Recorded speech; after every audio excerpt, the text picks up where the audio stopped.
बिस्मिल्लाहिर्रहमानिर्रहीम। दोस्तों आज की वीडियो में मैं आपको बताऊंगा कि अमेज़न पे डिफरेंट बिजनेस मॉडल्स में से कौन सा बिजनेस मॉडल ऐसा है जो कि बेस्ट है 2025 में स्टार्ट करने के लिए।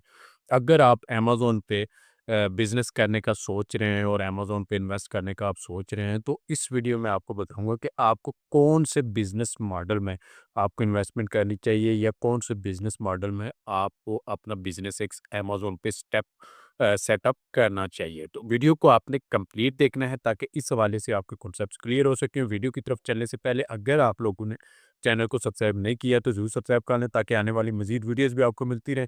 और इससे पहले भी हम लोग अमेज़न के हवाले से, अमेज़न टूल्स के हवाले से बहुत सारी वीडियोज़, कोर्सेज़ अपलोड कर चुके हैं, वो भी आप लोग ज़रूर देखिएगा। तो वीडियो की तरफ चलते हैं। तो अमेज़न पे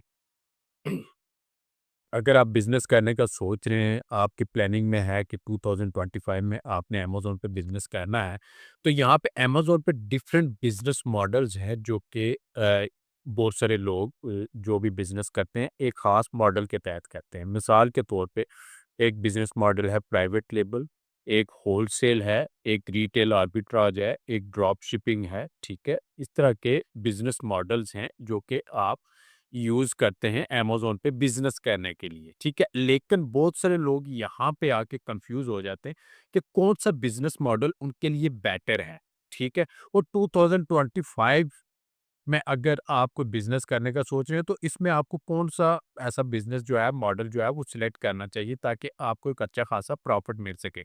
तो यहाँ पे सबसे पहले मैं आपको बताता चलूँ कि ये बिज़नेस मॉडल्स हैं क्या? मिसाल के तौर पे एक प्राइवेट लेबल अगर एक बिज़नेस अगर आप करने का सोच रहे हैं, तो प्राइवेट लेबल बिज़नेस में ये होता है कि आप अपनी एक न्यू प्रोडक्ट लॉन्च करते हैं। यानी सिरे से आप न्यू लिस्टिंग बनाते हैं, सारा कुछ न्यूज़ क्रिएट करते हैं, अपने ब्रांड नेम के साथ उस ब्रांड नेम मतलब कि सिंपल अगर मैं बता दूँ कि उस प्रोडक्ट पे अपना जो आप लोगो लगाते हैं अपने ब्रांड का, उसके साथ आप अपनी एक प्रोडक्ट लॉन्च करते हैं, ठीक है? तो वो हो जाता है आपका प्राइवेट लेबल।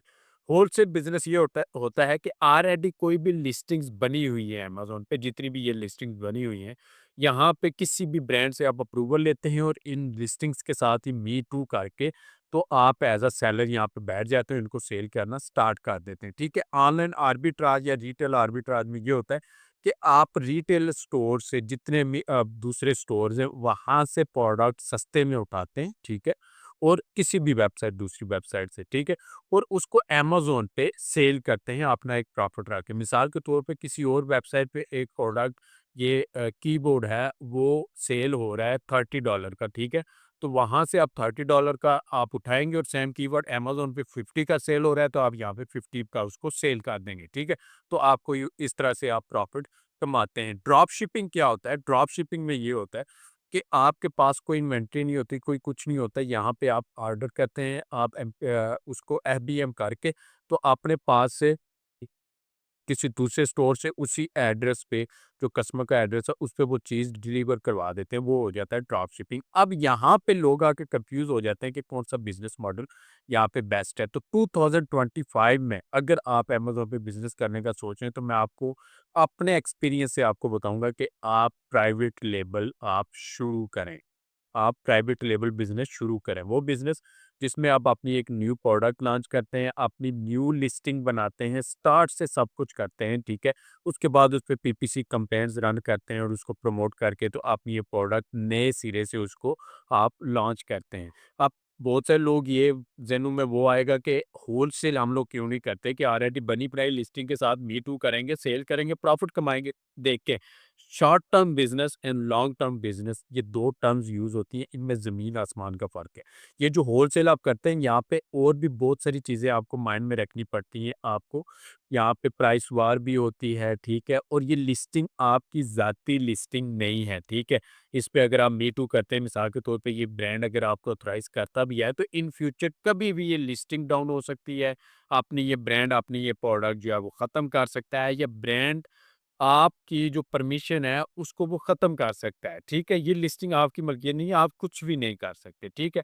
इसके अलावा ड्रॉप शिपिंग और ये करंटली शॉर्ट टर्म बिज़नेसेस हैं, ठीक है? इसमें आप प्रॉफ़िट कमाते हैं लिटिल प्रॉफिट होता है, लेकिन ये शॉर्ट टर्म के लिए। कभी भी, किसी भी टाइम, किसी भी वेबसाइट की पॉलिसी चेंज होगी, अमेज़न की पॉलिसी चेंज होगी, तो आपका ये बिज़नेस ठप हो जाता है। अब प्राइवेट लेबल में क्या होता है? प्राइवेट लेबल में आप एक लिस्टिंग, अगर ये लिस्टिंग आपकी है, तो ये आपकी है, ये आप इसके मालिक हैं, ठीक है? इसके स्याह-सफ़ेद जितना जो कुछ भी है, वो आप मालिक हैं इसके, ठीक है? तो यहाँ पे अमेज़न आपको तंग नहीं करता। आप यहाँ पे कोई प्राइस वार नहीं होती आपके साथ, ठीक है?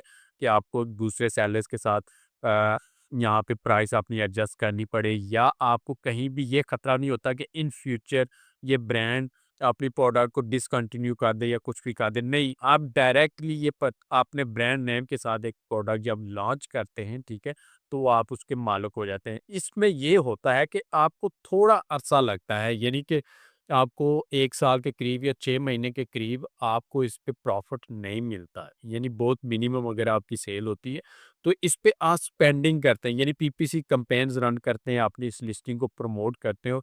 1 साल के बाद आपको प्रॉफ़िट आना स्टार्ट होता है, ठीक है? 1 साल के बाद आपको प्रॉफ़िट आना स्टार्ट होता है और दिन-ब-दिन वो ग्रो करता है, ठीक है? एक दफ़ा प्रॉफ़िट आना स्टार्ट हो गया, तो वो दिन-ब-दिन ग्रो करता है, क्योंकि आपके लिस्टिंग की रैंकिंग जो है वो बेटर होने लगती है अमेज़न पे, और अमेज़न आपकी लिस्टिंग को खुद से रिकमेंड करने लग पड़ता है, ठीक है? तो ये पूरी लाइफ़ के लिए आपकी ये जो लिस्टिंग है, ये आपका एसेट बन जाती है। यानी आप पूरी लाइफ़ इस लिस्टिंग के साथ आप प्रॉफ़िट कमा सकते हैं, क्योंकि इस लिस्टिंग के मालिक आप खुद हैं, ठीक है? जस्ट इन्वेंटरी सेंड करते जाएँ, उसको सेल करते जाएँ, मुनाफ़ा कमाते जाएँ, ठीक है? तो अगर आप 2025 में अगर आप बिज़नेस करने का सोच ही रहे हैं और आपके पास इन्वेस्टमेंट मौजूद है, ठीक है? तो आप यहाँ पे प्राइवेट लेबल लॉन्च करें, और अगर आपके साथ आप ये कहें कि हमारे पास इतनी ज़्यादा इन्वेस्टमेंट नहीं है, थोड़ी इन्वेस्टमेंट है, थोड़ी इन्वेस्टमेंट के साथ आप एमपीएल लॉन्च कर सकते हैं, यानी माइक्रो प्राइवेट लेबल।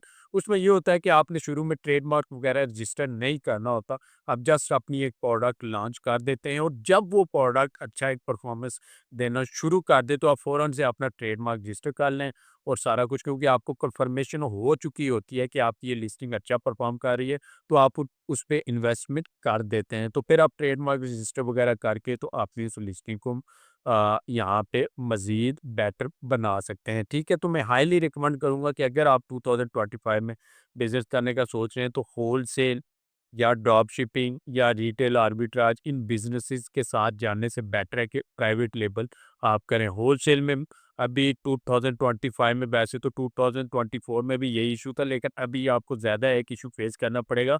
आपको ऑथराइज़ेशन लेटर ब्रांड से नहीं मिलने वाले, क्योंकि जितना ज़्यादा कंपटीशन आ गया, जितने ज़्यादा सेलर्स आ गए, तो ब्रांड किसी ऐसे बंदे को जो के पास आया और उसने परमिशन माँग ली, बहुत कम लोगों को ब्रांड जो है वो अप्रूवल्स दे रहे हैं। ज़्यादातर 95% बंदों के वो रिजेक्ट कर देते हैं, अप्रूवल नहीं देते, ठीक है? तो अगर आप बिज़नेस करने का सोच रहे हैं, तो प्राइवेट लेबल लॉन्च करें, ठीक है? उस पे पीपीसी कैम्पेन रन करें और अपनी एक अपना खुद का एसेट बनाएँ, ताकि लाइफ़ टाइम आप उस पे प्रॉफ़िट आप जनरेट कर सकते हैं। तो उम्मीद है कि इस हवाले से आपके कॉन्सेप्ट्स क्लियर हो गए होंगे। मज़ीद कोई भी क्वेश्चन आपके ज़हन में आता है, कमेंट करके मुझसे पूछ सकते हैं, और अगर आपको वीडियो पसंद है, वीडियो को लाइक करें, चैनल को सब्सक्राइब करें, अपने दोस्तों से भी इसको ज़रूर शेयर करें।